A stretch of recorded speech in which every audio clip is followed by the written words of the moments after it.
Hello, beautiful people. I hope this signal is strong enough. Haven't been able to get a signal in the last couple days. Luke Corletto again from the south of Brazil. So we are finished with our 20th anniversary humanitarian mission and now taking time to integrate. And I had some experiences here that I just wanted to pop out, both for myself, and I'm just throwing thoughts out here into the hyperspace. So if they serve you, great. If not, hit delete. So this one's entitled Belief. So beliefs are the program that creates patterns, both in our bodies and in our lives, and our reality. For instance, a couple weeks ago, I was in the US on the West Coast, and I was working with and working on this world-class athlete. And he shares a story with me that really just elicits this whole concept here.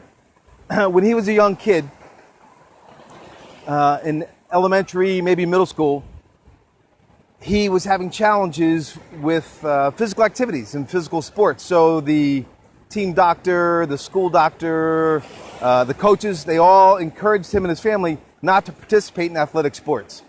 That was their recommendation. Out of compassion for his well-being, I get that, yet that was a limiting belief that they put upon him. Well, the beautiful part was his father did not agree with that assessment. So his father politely said, F that, and kept training his son. His son is now a world champion, an Olympic gold medalist, and one of the few people who ever beat Usain Bolt. As a matter of fact, he's done it a number of times. He is now the 7th or 8th fastest human being ever recorded in the history of time. Pretty impressive for somebody who wasn't supposed to participate in athletic endeavors. So what if he would have believed in that? What if his dad and family would have believed in the stories that the experts had told him? Right? They passed down a belief. Holy smokes, who knows where his life would have went? But because they didn't believe that and they had a different belief, his world shifted into another reality. So what's near and dear to my world is in the world of healing. So most people have been told that they, using this belief structure, that they're not capable of healing themselves. And it's absolute just bull to the highest level. We've been told that we don't have the ability to heal ourselves and we need somebody from outside of us to do it. Absolute nonsense. And basically we've been told we don't have the permission to do that our bodies are not capable of healing themselves. So I'm here to anoint you with a different permission, that indeed you have the permission and the ability to heal yourself. Matter of fact, it's the only way it works. Healing comes from inside out. So just take a moment and see how that's played out in your life. If you've believed into that story, either in the past and changed it, or maybe still currently do, that you believe you can't get well. Matter of fact, let's just go there. The two most horrendous words that you could ever apply to your life, I can't. Because that's a belief. So I can't get well from this diagnosis. I can't have a healthy relationship. I can't sing well.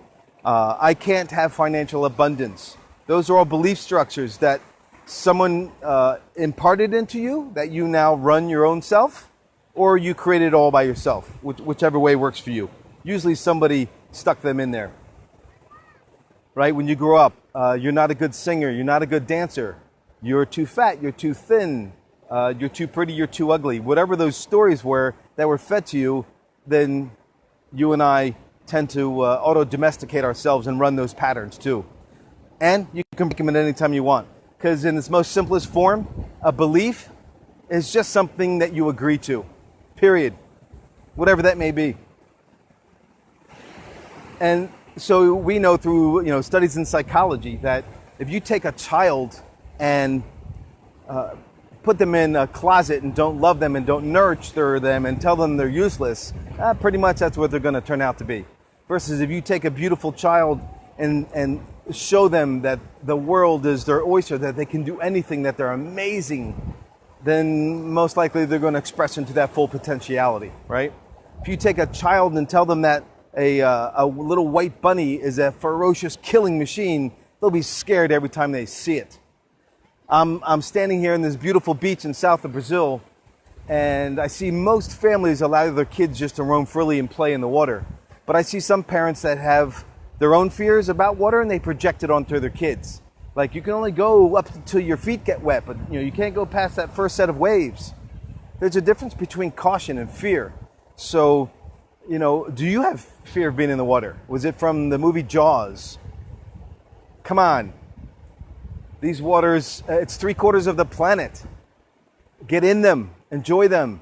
So check into your beliefs. What are your limiting beliefs about your world, about your reality, right? Especially in the United States right now with the powers that be drive that everybody that doesn't look like us is a terrorist. And so whatever nation you're from, that belief is held. If you don't look like me, you must be a terrorist. Come on, man, drop the BS.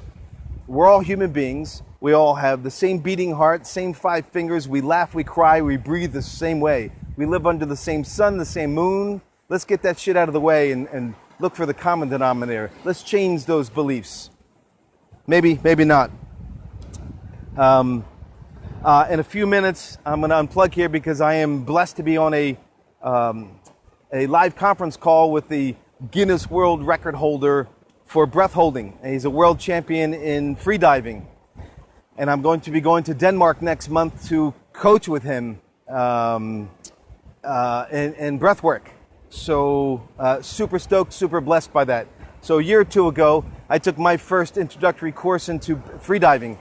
And this is still about belief. I haven't just gone off the farm. And when I went, I could only hold my breath for 60 seconds. Literally 24 hours later, 3 minutes.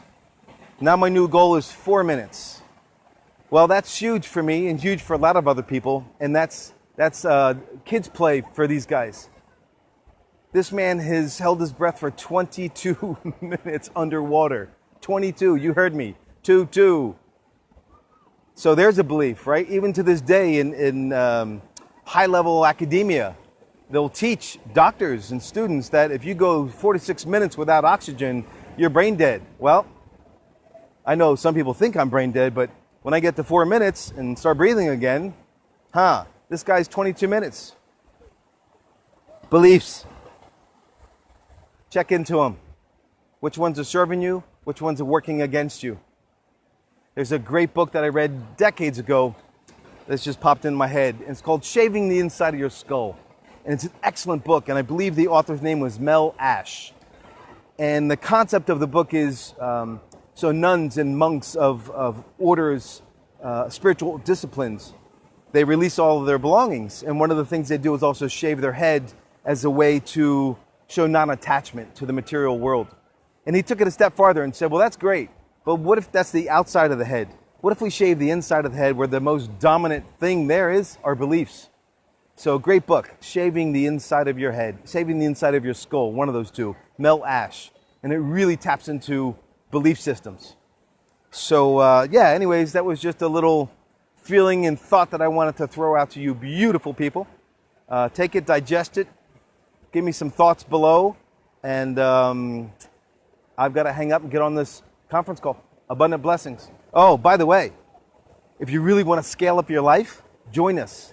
There's a few spots left on our Manifesting Magic healing retreat, swimming with wild dolphins. The wild dolphins is just the icing on the cake. That's a small part. It's the work that we do that's profound. And June 16 to 22, 2019. Hope to see you there on the island. Blessings. Much love. Ciao.